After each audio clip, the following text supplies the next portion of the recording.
6 मई 2025 से स्वैच्छिक पारस्परिक स्थानांतरण चालू हो जाएंगे और 16 मई के बाद से ऑर्डर निकलना चालू हो जाएंगे। तो साथियों, आप भी स्वैच्छिक स्थानांतरण के बारे में विचार कर रहे होंगे, तैयारी कर रहे होंगे आवेदन भरने के लिए।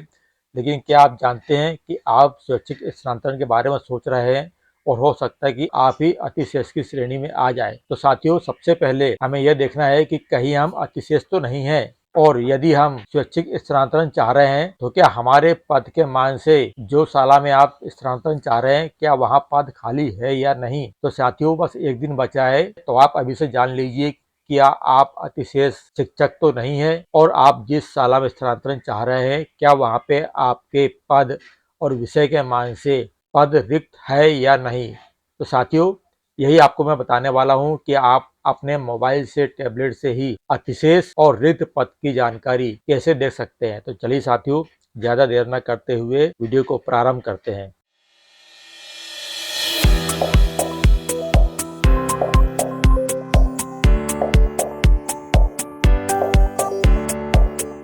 तो नमस्कार शिक्षक साथियों, मेरे चैनल में आपका फिर एक बार स्वागत है। तो साथियों, आज के वीडियो में हम पुनः फिर से एक बार देखेंगे कि शालाओं में रिक्त पद कैसे ढूंढे, और यदि हम अतिशेष की श्रेणी में है तो हम कैसे अतिशेष की श्रेणी को हम देखें, और आप सभी समस्त शालाओं में अतिशेष कितने शिक्षक हैं वो भी आप देख सकते हैं।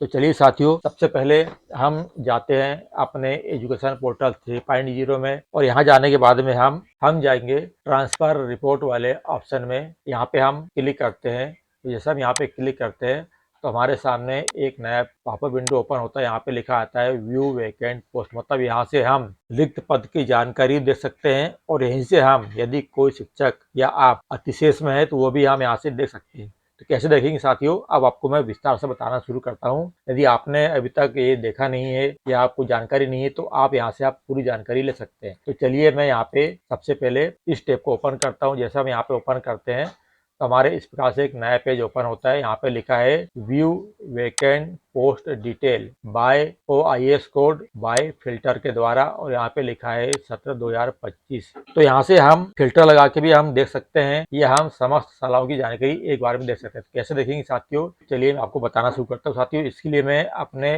कंप्यूटर के पेज को थोड़ा छोटा कर लेता हूँ ताकि आपको एक नज़र में ही पूरा पेज दिख जाए। तो साथियों, आप यहाँ पे दो प्रकार से आप जानकारी सर्च कर सकते हैं, डैशबोर्ड के द्वारा या फिल्टर के द्वारा। डैशबोर्ड से का मतलब ये है कि आप जिस शाला में स्थानांतरण चाहते हैं आप उसका डैशबोर्ड यहाँ पे एंटर करके, यहाँ पर एंटर करके आप सर्च कर सकते हैं। या आपको डैशबोर्ड नहीं पता है और आप समस्त शालाओं की देखना चाहते हैं तो आप बाय फिल्टर करके भी आप दे सकते हैं। तो देखिए, जैसे हमने यहाँ पे बाय फिल्टर किए तो यहाँ पे हमारा डिस्ट्रिक्ट नेम आ रहा है। आप जिस डिस्ट्रिक्ट के हैं उसे आप चूज कर लीजिए। जैसे उदाहरण के लिए मान लो कि मैं छिंदवाड़ा डिस्ट्रिक्ट है तो मैंने छिंदवाड़ा यहाँ पे चूज कर लिया। ब्लॉक नेम, अब आपके डिस्ट्रिक्ट में जो ब्लॉक में आप ट्रांसफर चाहते हैं या अतिशेष देखना चाहते हैं तो आप उसे यहाँ पे सिलेक्ट कर सकते हैं। तो मैंने छिंदवाड़ा सिलेक्ट कर लिया। अब यहाँ पे आता है OS टाइप, यानी कि आपको किस प्रकार से देखना है, स्कूल देखना है, इंस्टीट्यूट, ऑफिस। तो साथियों, हम शिक्षक है तो हम स्कूल ही देखेंगे। हम तो यहाँ पे हम स्कूल सिलेक्ट कर लेंगे।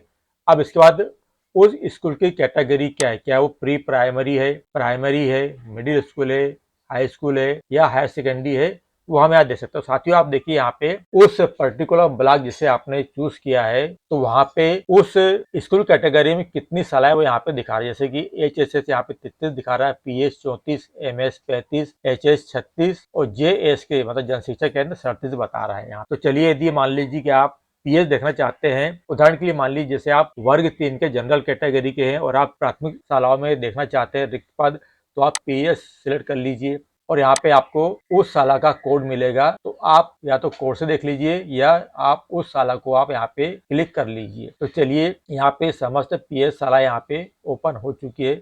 मैं किसी भी एक शाला को मैं यहाँ पे सर्च करके देख लेता हूँ। तो चलिए, मैं यहाँ पे कोई भी एक प्राथमिक शाला है उसे मैं देख लेता हूँ। जैसे एक सिलेक्ट कर लिया। साथियों, मुझे नहीं पता कौन सी शाला कहाँ पे, मैंने उसे सिलेक्ट कर लिया। अब यहाँ आता है पैनल नेम। अब आप किस पैनल में आते हैं, किस कैटेगरी में आते हैं, क्या वर्ग 1 में आते हैं, वर्ग 3 आता है, HM, वर्ग 3 जनरल, वर्ग 3 PTI, वर्ग 3 में लैब, म्यूजिक, IT, और उसके अलावा फिर यहाँ पे आता है वर्ग 2। तो इस प्रकार से आप जिस कैटेगरी में आते हैं आप उसे चूज कर लीजिए। चलिए, हम यहाँ पे वर्ग 3 जनरल को हम सेलेक्ट कर लेते हैं। सेलेक्ट कर लिया हमने। अब इसके बाद यहाँ पे आता है कैप्चा कोड, तो यहाँ पे हम कैप्चा कोड एंटर करते हैं। जैसा हम एंटर करके सर्च करते हैं तो हमारे सामने इस प्रकार से उस पर्टिकुलर शाला में की जो जानकारी यहाँ पे ओपन हो गई। तो साथियों देखिए यहाँ पे ये शाला का नाम आ रहा है और हमने वर्ग 3 के लिए हमने देखे थे, उदाहरण के लिए वर्ग 3 के लिए, तो यहाँ पे दिखा रहा है सेक्शन पोस्ट यहाँ पे 3 है, मतलब 3 पद यहाँ पे स्वीकृत है, जबकि यहाँ पे 4 शिक्षक कार्यरत है।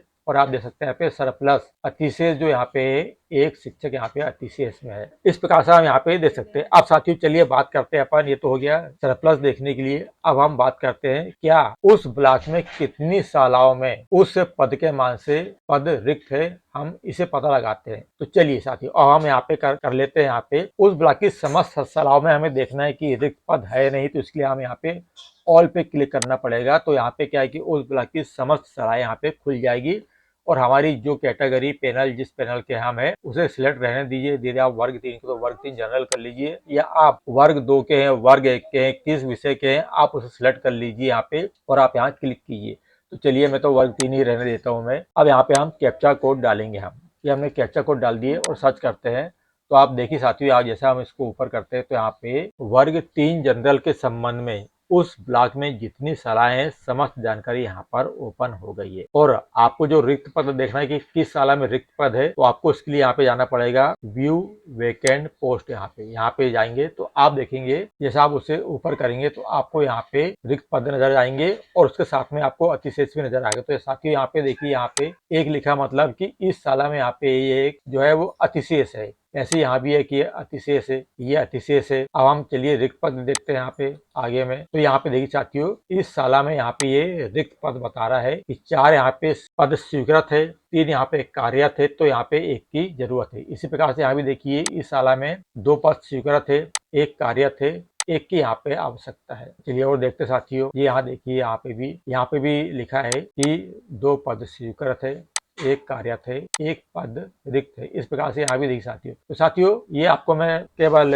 उदाहरण के तौर पर बता रहा हूँ, संक्षिप्त में बता रहा हूँ। इस प्रकार से हम रिक्त पद दे सकते हैं और अतिशेष यदि वहां पर है तो हम अतिशेष को भी हम देख सकते हैं कि यहाँ पे अतिशेष जो है वो आखिरी वाले कॉलम में यहाँ पे दर्शित कर रहा है कि यहाँ पे लिखा है कि यहाँ भी आपको दिख रहा होगा अतिशेष। तो साथियों इस प्रकार से हम किसी भी जिले में जो जिला आपका पड़ता है आप उसे यहाँ पे सिलेक्ट कर लीजिए। चलिए मैं उदाहरण के लिए एक और सिलेक्ट कर लिया, कोई भी आप ब्लॉक ले लीजिए। साथियों मुझे इस जो डिस्ट्रिक्ट मैंने सेलेक्ट किया उसके बारे में मुझे कुछ जानकारी है, मैं केवल आपको बता रहा हूँ मैं यहाँ पे चलिए अब हम यहाँ पे HSS ले लेते हैं। यहाँ सभी सलाह रहने देते हैं और यहाँ पे हम कर देते हैं उदाहरण के लिए। चलिए हमने वर्ग 3 लिए थे, उदाहरण के लिए हम यहाँ पे वर्ग 2 हिंदी ले लेते हैं और हम कैप्चा कोड पे यहाँ पे फिल करते हैं। तो इस डिस्ट्रिक्ट में इस ब्लॉक से संबंधित वर्ग 2 से संबंधित सभी सलाहों में रिक्त पद और अतिशेष जो है वो यहाँ पे शो हो जाएगा। यहाँ देखिए साथियों यहाँ पे ये मैंने गुना डिस्ट्रिक्ट किया हुआ मैंने यहाँ पे। तो आप यहाँ देख सकते हैं कि वर्ग 2 के लिए यहाँ पे 1 पद यहाँ पे रिक्त है, यहाँ पे रिक्त है,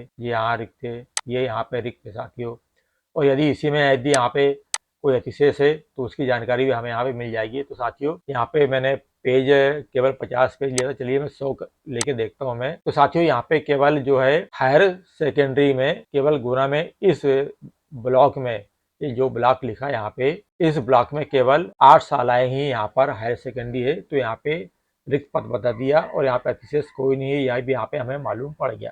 तो साथियों इस प्रकार से आप किसी भी जिले की किसी भी ब्लॉक की किसी भी स्कूल में, चाहे वो PS हो, मिडिल हो, HS हो, जो भी हो, आप उन शालाओं में रिक्त पद और अतिशेष कितने शिक्षक है इसकी जानकारी आप स्वयं अपने मोबाइल से, टैबलेट से, लैपटॉप से घर बैठे देख सकते हैं।